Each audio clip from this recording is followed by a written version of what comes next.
प्रिय छात्रों, पिछली वीडियो में हमने पढ़ा पृथ्वी की आंतरिक संरचना के बारे में। जो भी भूगोलवेत्ताओं द्वारा विभिन्न उनके मत दिए गए थे उनके बारे में हमने संक्षिप्त में जाना। आज की इस वीडियो में हम जो सबसे आधुनिक मत है उसके बारे में चर्चा करेंगे। ये जो आधुनिक मत है यह है भूकंप विज्ञान के ऊपर आधारित जो प्रमाण है पृथ्वी की आंतरिक संरचना के बारे में उन्हें बताया गया है। भूकंप विज्ञान आप आगे आने वाले पाठ में पढ़ोगे। भूकंप को किस प्रकार से मापा जाता है भूकंप मापी यंत्र के द्वारा, और जब भी कहीं पर भूकंप की उत्पत्ति होती है तो उस भूकंप से 3 प्रकार की तरंगे लगातार निकलती हैं। उन तरंगों के अध्ययन के आधार पर पृथ्वी की आंतरिक संरचना का अंदाजा लगाया गया है। किसी ने भी पृथ्वी के केंद्र तक जाकर नहीं देखा है कि पृथ्वी का केंद्र किस प्रकार से है, तरल अवस्था में है, ठोस अवस्था में है या सेमी मोल्टन स्टेट में है, अर्धद्रवित अवस्था में है। ऐसा किसी को भी बिल्कुल परफेक्ट किसी के पास जानकारी नहीं है, केवल हम अनुमान ही लगा सकते हैं। लेकिन वैज्ञानिक प्रमाणों के आधार पर यदि हम अनुमान लगाते हैं तो उसकी सटीकता की संभावना सबसे अधिक होती है।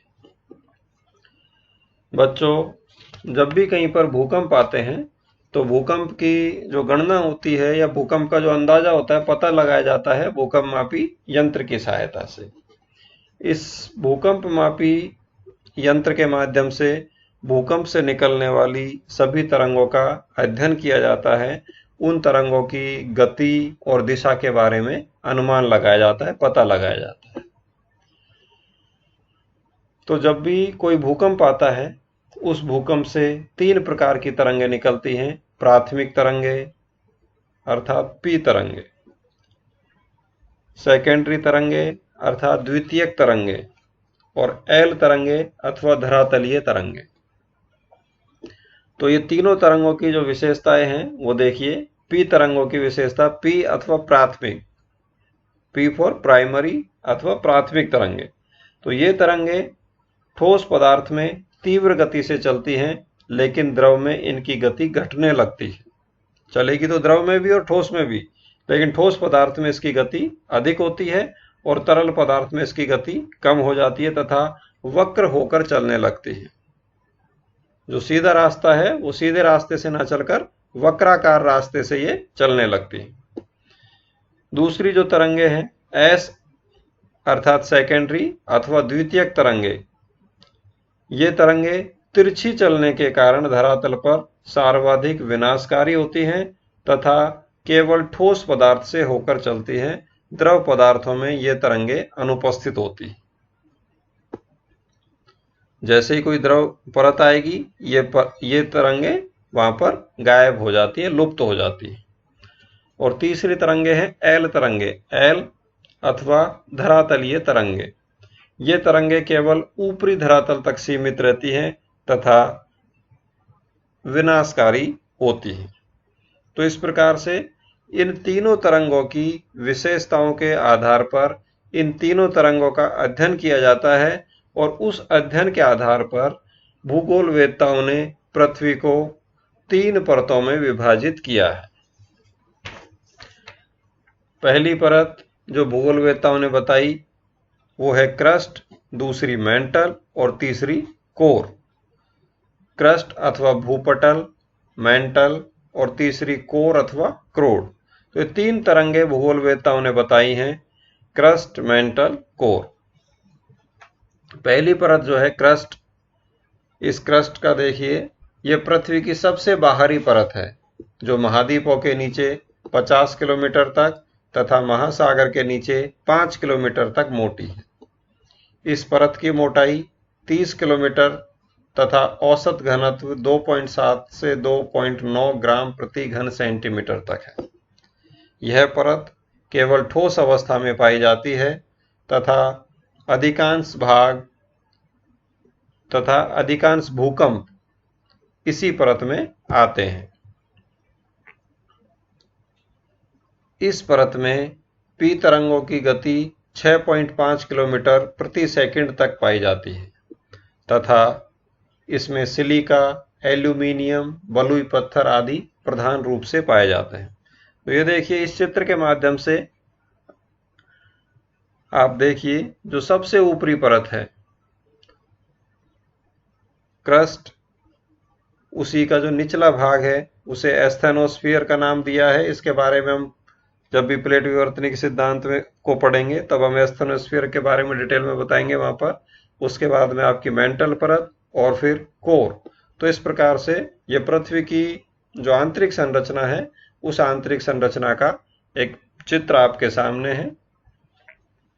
दूसरी जो परत है मेंटल परत, इस परत की गहराई 2900 किलोमीटर तक है। भूपटल खत्म होने के पश्चात प्रारंभ होती है और 2900 किलोमीटर पृथ्वी की गहराई तक ये मौजूद है। इस परत का औसत घनत्व 4.6 ग्राम प्रति घन सेंटीमीटर है तथा पृथ्वी के कुल द्रव्यमान का 68% और कुल आयतन का 83% इसी परत में समाहित है। इस परत में पी तरंगों की गति 8.1 किलोमीटर प्रति सेकंड तक पाई जाती है। जो मेंटल परत है उस मेंटल परत को 3 भागों में बांटा गया है। किन्हीं किन्हीं किताबों में 2 भाग भी बता रखे हैं।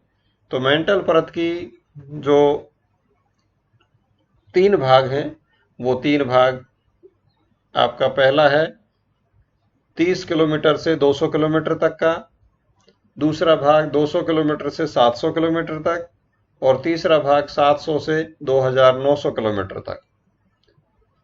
तो जो ऊपरी भाग है मेंटल परत का, जिसकी गहराई लगभग 100 से 200 किलोमीटर तक है, जिसे आप चित्र में देख सकते हो, एस्थेनोस्फीयर का जो नाम दिया गया है, ये एस्थेनोस्फीयर को निम्न गति का मंडल भी कहा जाता है। निम्न गति का मंडल इसे इसलिए कहते हैं क्योंकि ये अर्धद्रवित अवस्था में पाया जाता है और अर्धद्रवित अवस्था में मिलने के कारण यहाँ पर भूकंपीय तरंगें कम गति के कारण चलती हैं। इसलिए इस परत को निम्न गति का मंडल के नाम से भी जाना जाता है। मेंटल मुख्य रूप से बेसाल्ट तथा गैब्रो चट्टानों से निर्मित है। तीसरी जो परत है वो है आपकी कोर, सबसे जो अंदरूनी परत है पृथ्वी की। इस परत का विस्तार 2900 किलोमीटर से पृथ्वी के केंद्र तक है। 2900 किलोमीटर पर इस परत का जो घनत्व है वो है लगभग 5.5 ग्राम प्रति घन सेंटीमीटर। उसके पश्चात इस परत का घनत्व 10 ग्राम प्रति घन सेंटीमीटर तक पहुंच जाता है पृथ्वी के केंद्र पर। यहाँ पी तरंगों की जो गति है वो बहुत तीव्र है, लगभग 13.6 किलोमीटर प्रति सेकंड तक है। इस परत में, कोर परत में, पृथ्वी के कुल द्रव्यमान का 32% तथा आयतन का 16% तक समाहित है। बाहरी कोर में एस तरंगे प्रवेश नहीं कर पाती। कोर को 2 भागों में विभाजित कर दिया, बाहरी कोर, आंतरिक कोर। तो जो बाहरी कोर है उस बाहरी कोर में एस तरंगे प्रवेश नहीं कर पाती, जो यह प्रदर्शित करती हैं कि बाहरी कोर तरल अवस्था में मौजूद है, जबकि आंतरिक कोर ठोस अवस्था में है, इसलिए यहाँ पर एस तरंगे पाई जाती हैं। तो इस प्रकार से इन भूकंपीय तरंगों के अध्ययन के आधार पर पृथ्वी को 3 परतों में विभाजित किया है, क्रस्ट, मेंटल और कोर। तो जो सबसे ऊपरी परत है वो हो गई आपकी क्रस्ट, उसके पश्चात मेंटल और सबसे केंद्र में जो पृथ्वी के है वो है कोर। क्रस्ट और मेंटल के बीच में जो अर्धद्रवित अवस्था में जो परत पाई जाती है उस परत का नाम है एस्थेनोस्फीयर। और इसी एस्थेनोस्फीयर के ऊपर आपकी प्लेट विवर्तन सिद्धांत में आप पढ़ोगे कि इस एस्थेनोस्फीयर के ऊपर लगातार प्लेटों का विस्थापन होता रहता है। तो पृथ्वी की आंतरिक संरचना में आज इतना ही।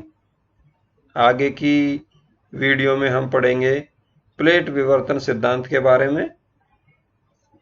आप देखते रहिए आगे की वीडियो। घर पर रहिए, सुरक्षित रहिए। धन्यवाद।